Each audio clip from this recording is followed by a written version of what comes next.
Hello दोस्तों, स्वागत आप सभी का मेरे यूट्यूब चैनल द संजय में। दोस्तों, पेडागोजी की तीसरी क्लास में आज हम पढ़ेंगे समाज किसे कहते हैं, समुदाय किसे कहते हैं, सामाजिकरण किसे कहते हैं। दोस्तों, इससे कंपल्सरी 3 से 4 क्वेश्चन बनने के चांस होते हैं कि समाज शिक्षा का कैसा साधन है, समाज के कौन कौन से कार्य हैं, समुदाय किसे कहते हैं और बालक का सामाजिकरण करने के लिए कौन कौन से साधनों का प्रयोग किया जाता है। तो सबसे ज़्यादा जो क्वेश्चन बनते हैं वो सामाजिकरण से बनते हैं दोस्तों। तो उससे पहले थोड़ा हम देख लेते हैं समाज किसे कहते हैं, समुदाय किसे कहते हैं। तो दोस्तों, वीडियो में अंत तक बने रहना, कंपल्सरी आपको 3 से 4 क्वेश्चन मिलने के पूरे चांस रहेंगे। तो दोस्तों, सबसे पहले हम पढ़ते हैं समाज। देखो, समाज किसे कहते हैं, 2 या 2 से अधिक व्यक्तियों के समूह को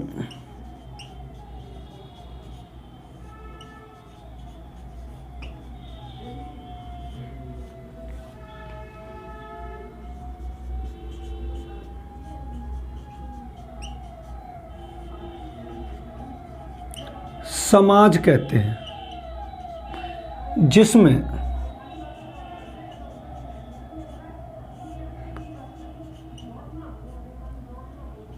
मैं की भावना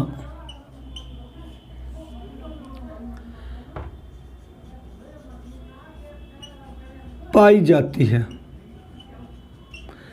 यानी समाज किसे कहते हैं दोस्तों, 2 या 2 से अधिक व्यक्तियों के समूह को समाज कहते हैं, जिसमें मैं की भावना पाई जाती है। दोस्तों, किसकी, मैं की।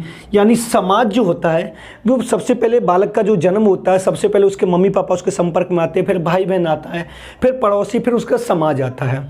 तो क्वेश्चन ये भी आता है कि समाज शिक्षा का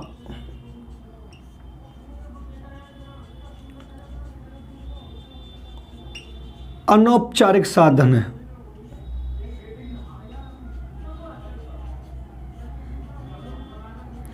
जो एक बालक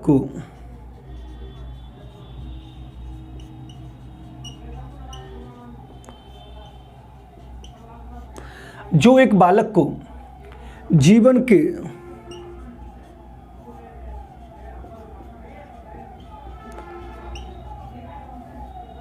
प्रत्येक पहलू पर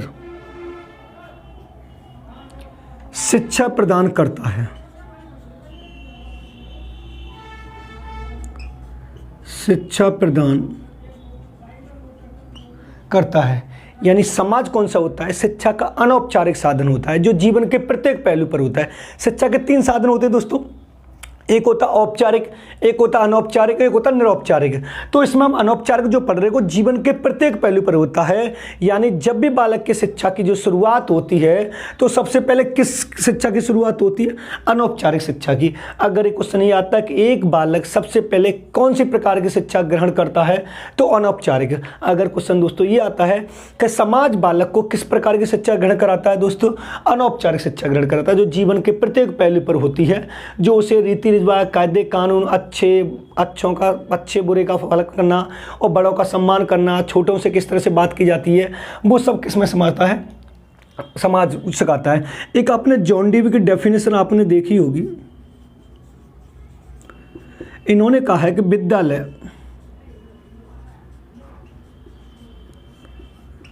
समाज का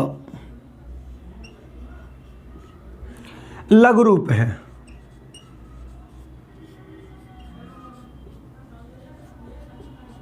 यानी जब भी समाज में जो भी कार्य होगा तो सबसे पहले इन्होंने कहा कि विद्यालय समाज का लघु रूप है। यानी समाज का जो क्षेत्र होता है वो बहुत बड़ा होता है, उसका जो छोटा सा भाग होता है विद्यालय को माना गया है।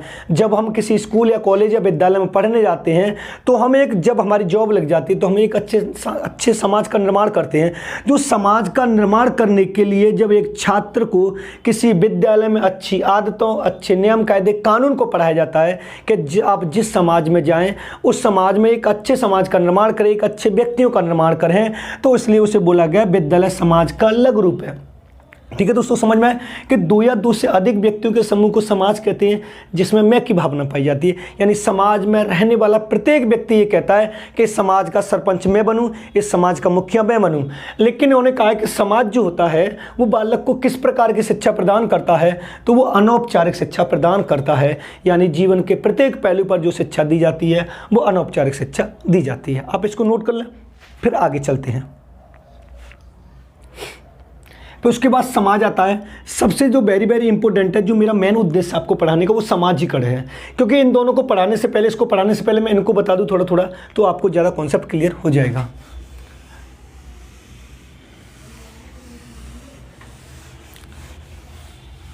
अब दोस्तों दूसरा आता है समुदाय।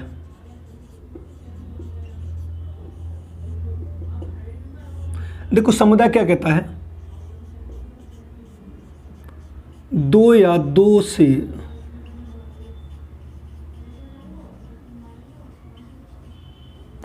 अधिक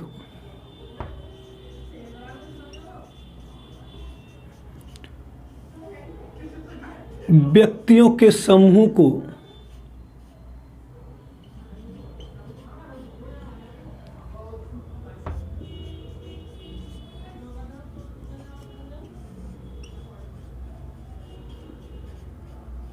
समुदाय कहते हैं, जो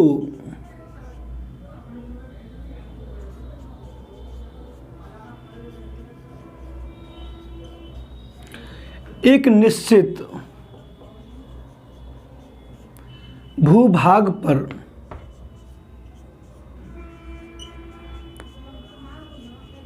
रहता है, जिसमें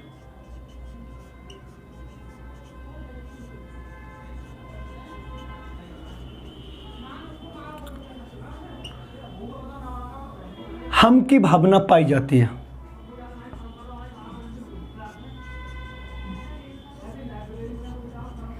ठीक है, समुदाय को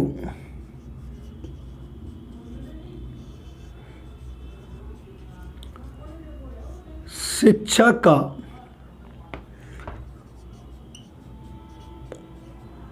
अनौपचारिक साधन माना जाता है।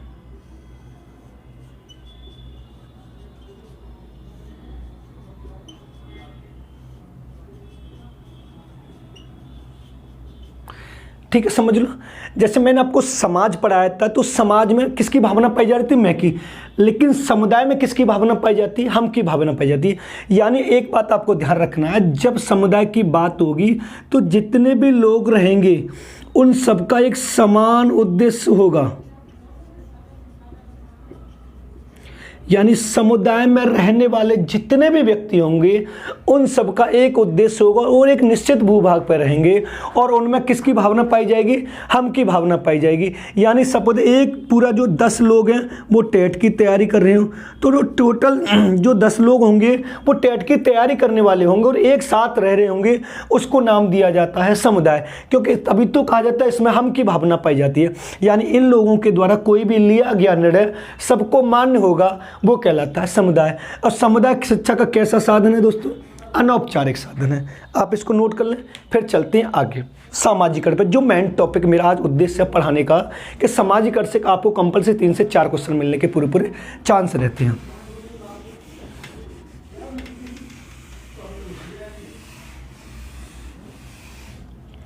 अब आते हैं दोस्तों सामाजिकरण पर। समझना सामाजिकरण किससे कहते हैं।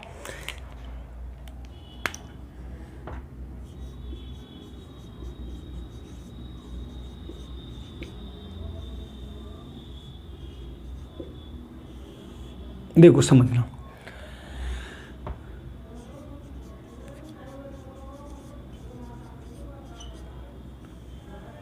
सामाजिकरण के द्वारा एक व्यक्ति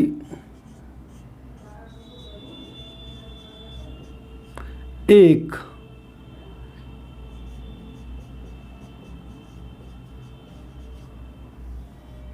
सामाजिक प्राणी बनता है।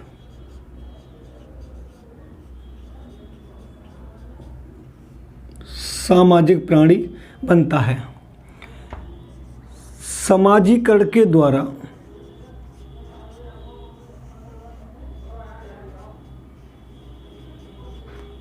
वह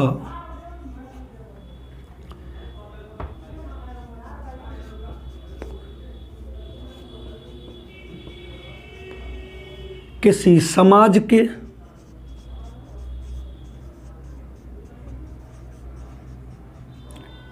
रीति रिवाज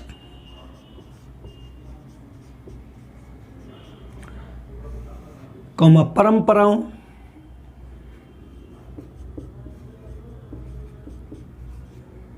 आदर्शों और मूल्यों को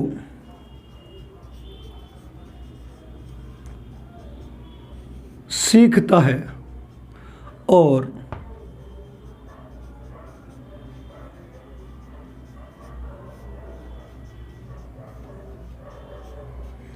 अपने व्यवहार में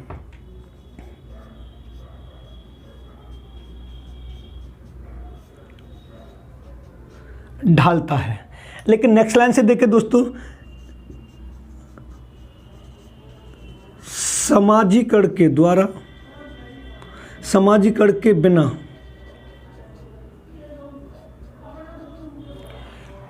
एक व्यक्ति सामाजिक प्राणी नहीं बन सकता है। सामाजिक प्राणी नहीं बन सकता है। कैसे दोस्तों? एक रेमंड का आपने नाम सुना होगा।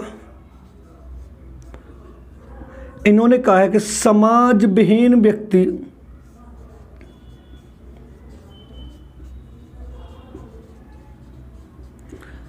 एक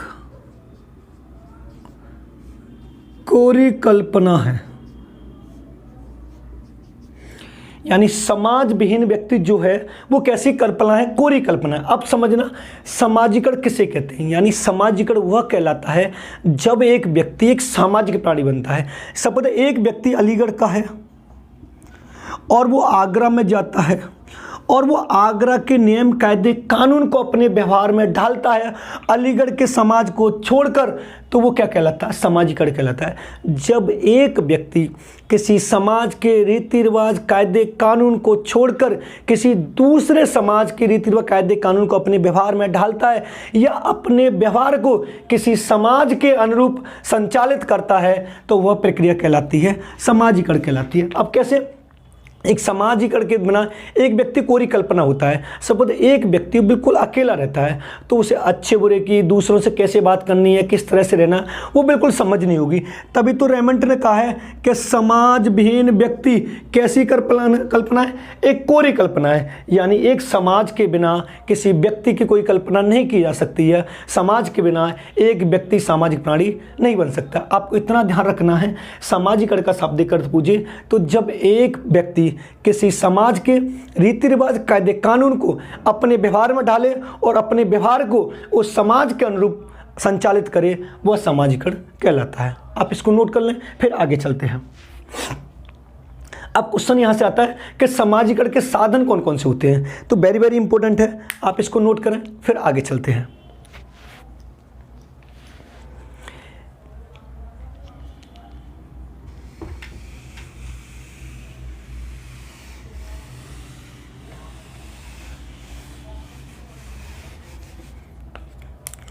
अब आते हैं दोस्तों साधन।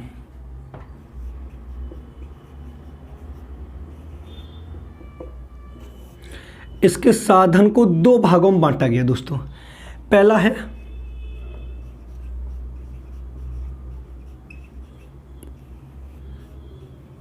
प्राथमिक या मुख्य। अब इसमें कौन कौन से आते हैं? एक तो आता परिवार,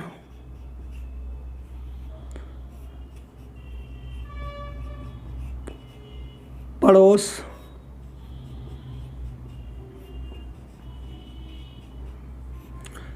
माता पिता, भाई बहन।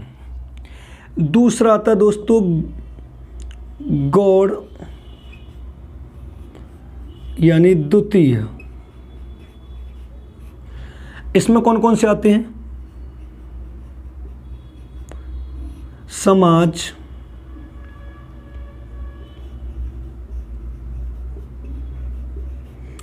विद्यालय,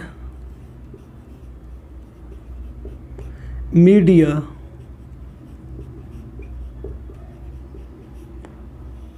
जनसंचार। यहां से ऐसा कोई सा भी टेस्ट नहीं जिससे क्वेश्चन पुटअप हो रहा हो।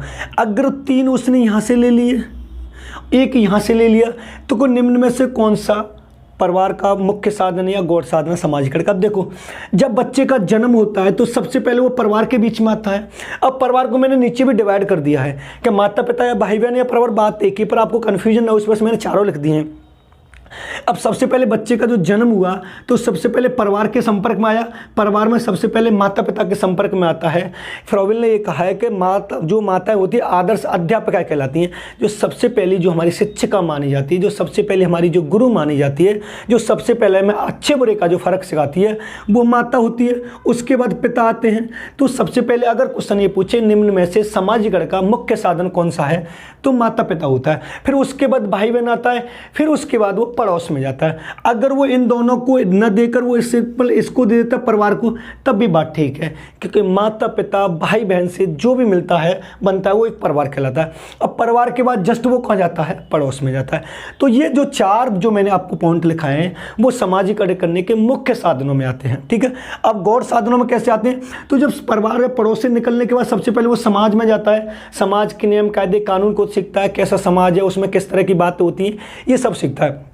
समाज के बाद वो जस्ट उसका एडमिशन होता है, वो स्कूल कॉलेज विद्यालय जिसमें जाता है। फिर वहाँ पर देखता है कि विद्यालय में जाते हैं तो अच्छे अच्छे मित्र बनते हैं, अलग अलग पृष्ठभूमि से बालक आते हैं, किस लोगों से हमें किस तरह से बात करनी है, दोस्त कैसे बनाने हैं, कौन सा व्यक्ति किस तरह से बात कर रहा है, वो विद्यालय में आता है। फिर उसके जस्ट बाद उसके संपर्क में आती है मीडिया या जनसंचार। मीडिया में मोबाइल हुआ, दूरदर्शन टीवी हुआ, रेडियो हुआ, न्यूज़पेपर हुआ, ये सब इसमें आते हैं। तो ये जो रखे वो सेकेंड पार्ट में रखे मैंने, और ये जो रखे वो फर्स्ट पार्ट में रखें।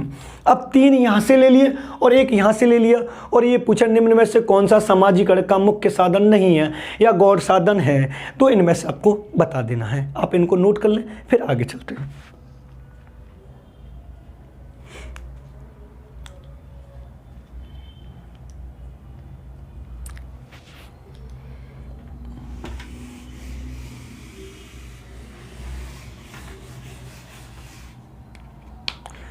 अब देखो,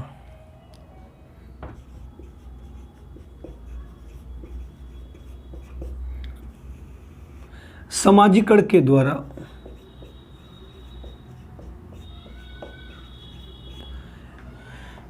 ऐसे लिखना, संस्कृति को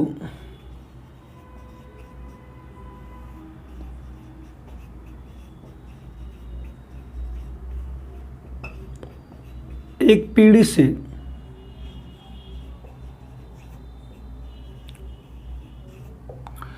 दूसरी पीढ़ी में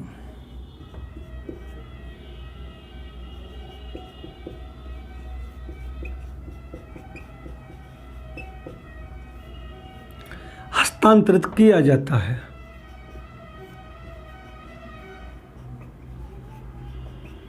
ठीक है दोस्तों, दूसरा हम बात करें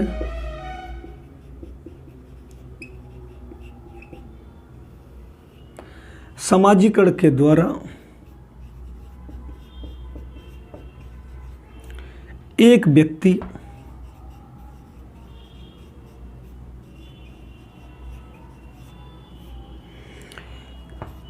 किसी समाज के नियम, परंपराओं,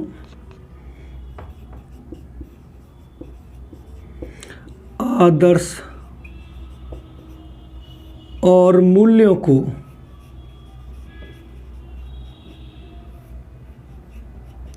सीखता है। नेक्स्ट, सामाजिकरण के द्वारा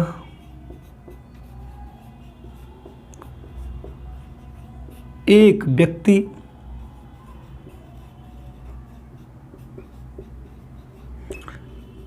एक अच्छा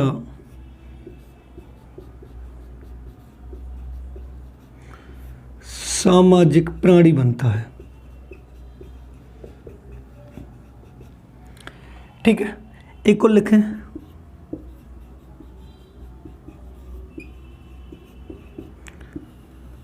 समाजीकरण के द्वारा बालक में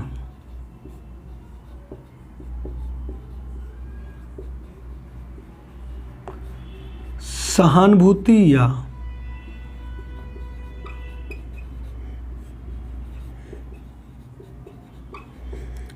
अपनत्व की भावना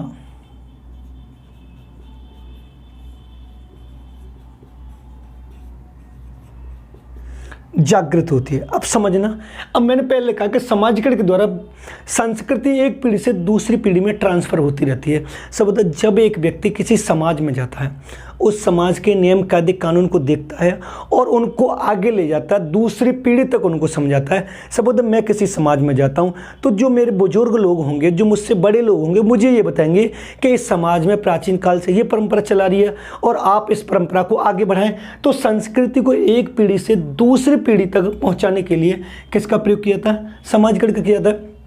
अब समाजीकरण के द्वारा एक व्यक्ति को एक सामाजिक प्राणी बनाया जाता है। जब एक व्यक्ति घर से बाहर निकल कर जाता है और समाज में जाता है तो एक सामाजिक प्राणी बनता है। सामाजिक प्राणी कब बनता है? जब वो समाज के रीति रिवाज कायदे कानून को देखता है। अब मैंने कहा समाजीकरण के द्वारा एक व्यक्ति अच्छा सामाजिक प्राणी बनता है या समाज के नियम परंपराओं को ढाल करता है। जब एक व्यक्ति किसी समाज में जाएगा तो नियम कायदे कानून जो कुछ भी होंगे उनको अपने व्यवहार में ढालेगा और उस समाज के अकॉर्डिंग अपने व्यवहार को संचालित करेगा। तब जाके कहा जाता है कि वो व्यक्ति बहुत अच्छा नागरिक है, उसमें बहुत अच्छे नियम कायदे कानून, उसकी आदतें बहुत अच्छी हैं। तो वो किसके द्वारा हो रहा है? समाजीकरण के द्वारा। समाजीकरण के द्वारा बालक में सहानुभूति। जब एक बालक, पहले तो वो अकेला रहता है, जब वो समाज में जाता है तो दूसरों के साथ अच्छा व्यवहार करता है, सहानुभूति दिखाता है, अपनापन दिखाता है, ढंग से बात करता है, अच्छे कायदे कानून को अपने व्यवहार में डालता है, हर किसी से नमस्ते करता है। तो वो किसके द्वारा होता है? समाजीकरण के द्वारा। उसमें सहानुभूति और अपने तत्व की। जब वो किसी समाज में जाता और उस समाज को अपना मानता है तब जाके वो अच्छा एक सामाजिक प्राणी बनता है। आप इसको नोट कर लें, फिर आगे चलते हैं। समाजीकरण को प्रभावित करने वाले कारक।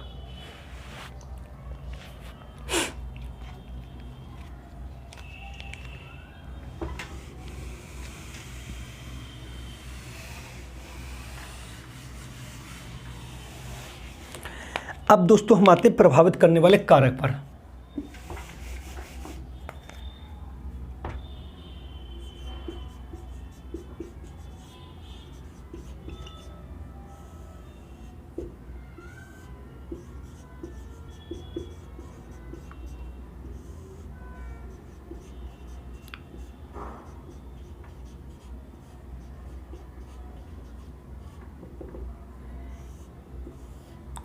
प्रभावित करने वाले कारक।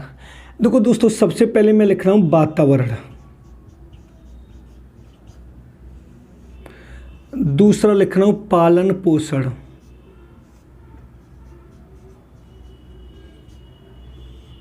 दोस्तों तीसरा लिख रहा हूं मैं सहानुभूति,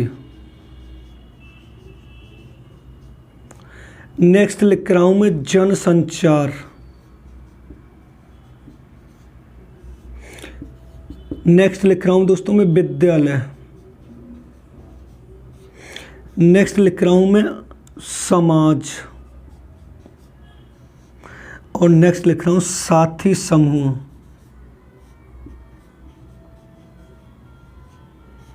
और एक और लास्ट में लिख रहा हूं पड़ोस।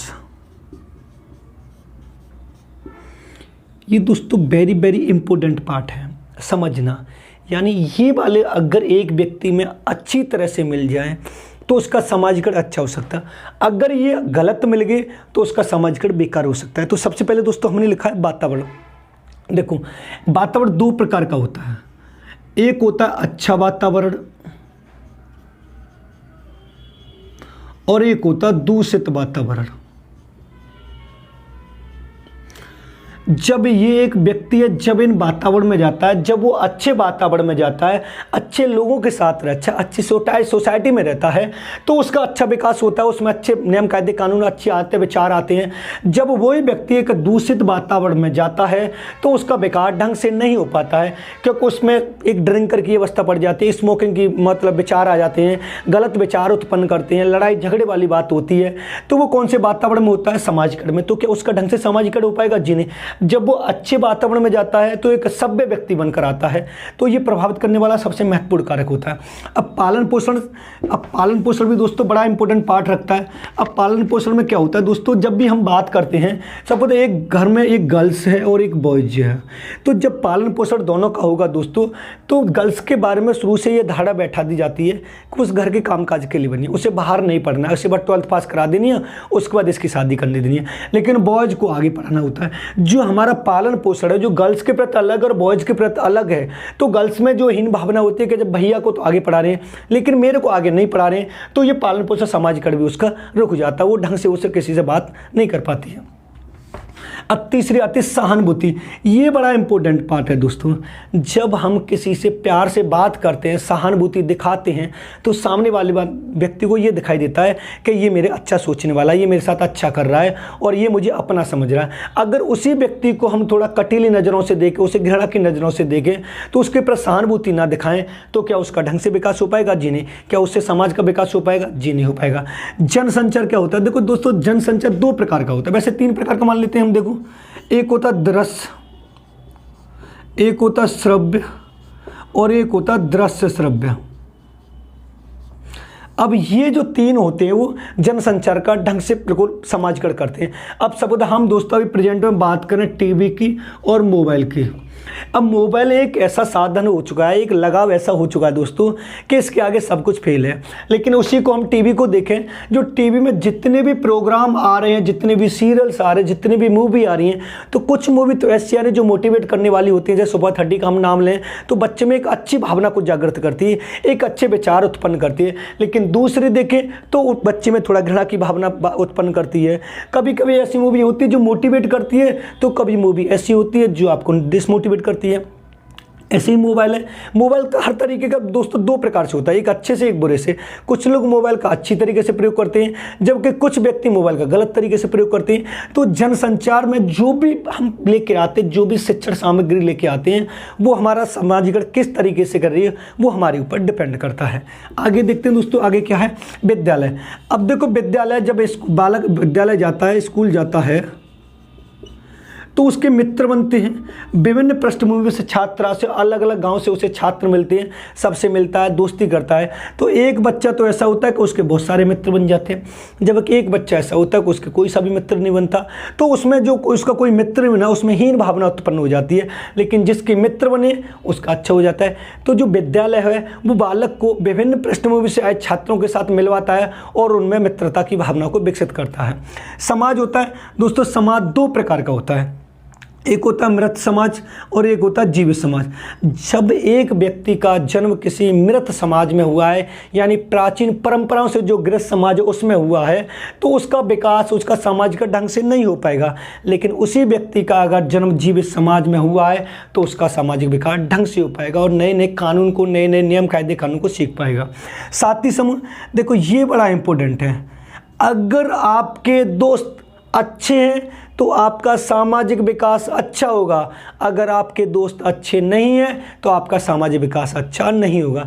एक व्यक्ति है, उसके दोस्त हैं बिल्कुल पढ़ाई करने वाले, जो हर समय पढ़ाई की बात करते थे, लेकिन एक दोस्त उसके दोस्त हैं बिल्कुल ड्रिंकर, हर समय इसको में करते रहते, स्मोकिंग करते रहते हैं, तो उनका बड़ा इफेक्ट पड़ेगा। पड़ोसी, अब दोस्तों एक बात ध्यान रखना, सबसे पहले मैंने बताया कि जो बालक परिवार से निकलकर पड़ोस में आता है, अगर आपका जो पड़ोस है अच्छी सोच वाला है तो आपके बच्चे का विकास, जो सामाजिक विकास है वो अच्छा होगा। अगर आपका पड़ोस गलत सोच वाला है तो आपका बच्चे का जो विकास, सामाजिक विकास है वो गलत होगा। आपके पड़ोस में हर समय लड़ाई झगड़ा होता रहता है तो आप में और आपके बच्चों में एक चिड़चिड़ा की भावना आ जाएगी कि यार ये हर समय लड़ाई झगड़ा करते हैं। लेकिन अगर आपका पड़ोस एक अच्छा है, अच्छी सोच वाला है, हर समय पढ़ाई लिखाई की बात करता रहता है, हर समय अच्छे अच्छे विचारों की बात करता रहता है, तो आपका विकास अच्छे से होगा। ये था दोस्तों समाजीकरण। दोस्तों वीडियो पसंद आए तो वीडियो को लाइक करें और शेयर करें और कमेंट करना ना भूलें। अगर आप हमारे चैनल पर नए हैं तो हमारे चैनल को सब्सक्राइब करो, बेल आइकन ऑल को प्रेस करें, जिससे आने वाली वीडियो का नोटिफिकेशन आपको मिलता रहे। धन्यवाद दोस्तों।